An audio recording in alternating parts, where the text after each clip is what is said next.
जिस तरीके से मुसलमानों को लेकर के चाहे वो विपक्ष की पार्टी हो, तमाम पार्टियाँ लगातार आरोप लगाती हैं कि मुस्लिमों के लिए और बात करें जब पीड़ित पीड़ित दलित अल्पसंख्यकों के लिए आवाज़ उठाने वाली समाजवादी पार्टी 27 का चुनाव आ रहा है इसको लेकर। अखिलेश यादव पीडीए चला रहे हैं कि पीडीए है परिवार डेवलपमेंट अथॉरिटी, ना कि वो पीडीए।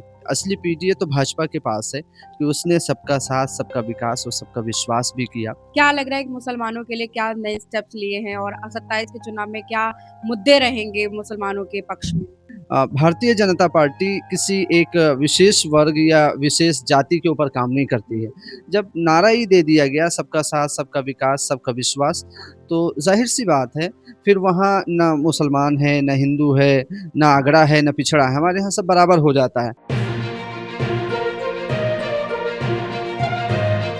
नमस्कार, मैं हूँ दिव्या श्रीवास्तव और आप सभी देख रहे हैं यूपी 24 नेटवर्क। आपको बता दें कि इस वक्त हम मौजूद है उत्तर प्रदेश की राजधानी लखनऊ में भाजपा कार्यालय में। अल्पसंख्यक मोर्चा उत्तर प्रदेश के अध्यक्ष हमारे साथ हैं उत्तर प्रदेश के। क्या कहना चाहेंगे असलार जी?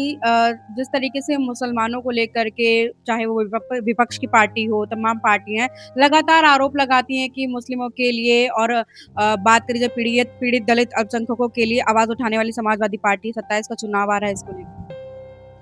देखिए, बहुत शुक्रिया आपका अ, हमसे बात करने के लिए। और मैं एक भाजपा के कार्यकर्ता के रूप में काम करता हूँ।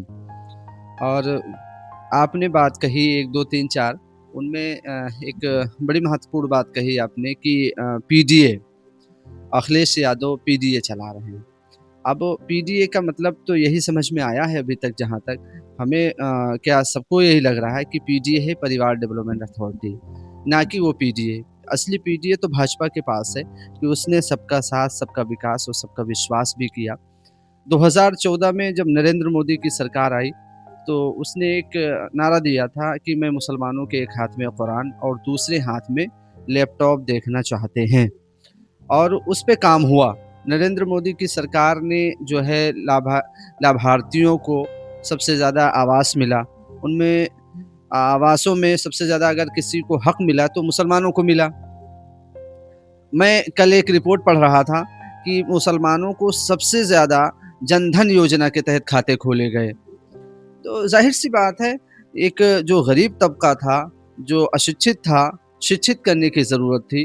तो नरेंद्र मोदी की सरकार ने आधुनिकीकरण के तहत मदरसों को उनमें लैपटॉप, साइंस, गणित, इंग्लिश जैसे सब्जेक्ट लाके एक प्राविधान को चेंज किया और कहा नहीं, नहीं खाली मौलाना बनने की ज़रूरत नहीं, बल्कि यहाँ से इंजीनियर भी बने, यहाँ से डॉक्टर भी बने, यहाँ से आईएएस भी बने और यहाँ से पीसीएस भी बने। उसका आज जो नतीजा है वो सबके सामने है।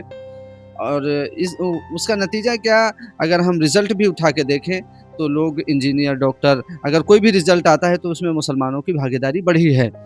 और भागीदारी बढ़ने का मतलब ये होता है कि सिस्टम कैसा चल रहा है। तो ज़ाहिर-सी बात है, जब हम सिस्टम की बात करेंगे तो 2017 में जब योगी सरकार आई, तो उस टाइम उससे पहले गुंडा माफियाओं का एक राज चलता था, जर्जर व्यवस्थाएँ थी, लोग अपनी बच्चियों को स्कूल भेजना नहीं चाहते थे। और आज का ये दौर है कि रात को लड़कियाँ जो हैं वो जाती हैं, कहीं आप देख रहे होंगे ज़ोमैटो पे, स्विगी पे, अदर में लोगों को रोज़गार भी मिला हुआ है। तो कहीं न कहीं प्रदेश जो है वो सुरक्षित की ओर बढ़ा है। जो प्रदेश सुरक्षित होगा, ज़ाहिर-सी बात है विकास वहीं होगा। अल्पसंख्यक मोर्चा आप देख रहे हैं, अब लगातार अगर हम 27 का चुनाव भी आ रहा है और क्या लग रहा है कि मुसलमानों के लिए क्या नए स्टेप्स लिए हैं और 27 के चुनाव में क्या मुद्दे रहेंगे मुसलमानों के पक्ष में? देखिए, मुद्दा हमारा सबके लिए होता है। भारतीय जनता पार्टी किसी एक विशेष वर्ग या विशेष जाति के ऊपर काम नहीं करती है। जब नारा ही दे दिया गया सबका साथ, सबका विकास, सबका विश्वास, तो ज़ाहिर-सी बात है फिर वहाँ ना मुसलमान है, ना हिंदू है, ना अगड़ा है, ना पिछड़ा है, हमारे यहाँ सब बराबर हो जाता है। और अगर कोई योजना चलती है तो उसमें बगैर भेदभाव के सबको लाभ मिलता है।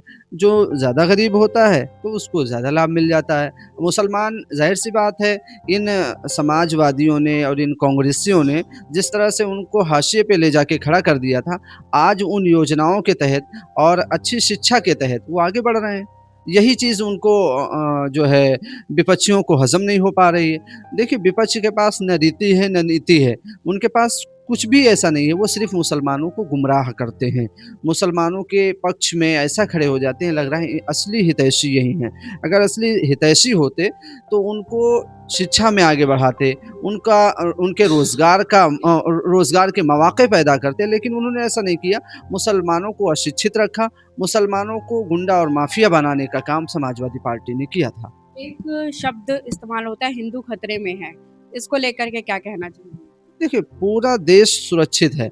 खतरे में समाजवादी पार्टी के लोग हैं, जो ना 14 और ना 17 और ना 19 और ना 22 और ना 24 और अब ना 27 में आने वाले हैं। खतरे में सबसे ज़्यादा समाजवादी लोग हैं और समाजवादी नहीं, हम ये कहते हैं समाप्तवादी लोग हैं।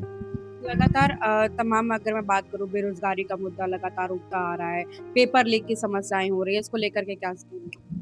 देखिए, हम फिर वहीं पे आके रुक जाते हैं। जब हम 2017 से पहले की बात करेंगे, तो आज जो लोक सेवा आयोग जाना जाता है, वो पहले यादव आयोग के नाम से जाना जाता था। एक विशेष वर्ग के नाम से जाना जाता था। तो अपने दौर की बात करें, कब-कब, कहाँ-कहाँ उन्होंने क्या-क्या घोटाले किए।